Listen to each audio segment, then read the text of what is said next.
అప్పుడు ఆ మొగలి పువ్వు వెంటనే విష్ణువుతో ఆయన చెప్పన్నాడు, ఈవిడ మాయలో పడింది కదా మొగలి పువ్వు కూడా.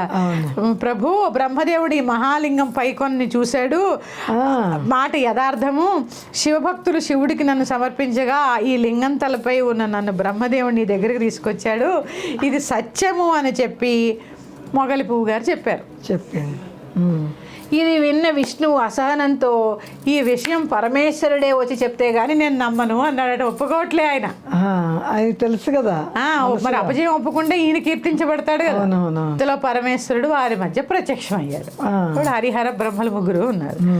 కోపంతో, ఓ మొగలి పుష్పమా, నా విషయంలో నువ్వు అసత్యం చెప్పావు. ఆ పరమేశ్వరుడికి తెలిసిపోయింది, మరి ఆయన లింగం మీద పువ్వు పట్టిన నాకు తెలీదా, నా విషయంలో నువ్వు అబద్ధం చెప్పావు కాబట్టి ఈ రోజు నుంచి నిన్ను నేను పరిత్యజిస్తున్నాను. అందుకే శివుడికి మొగలి పువ్వు పిండికే పెట్టరు.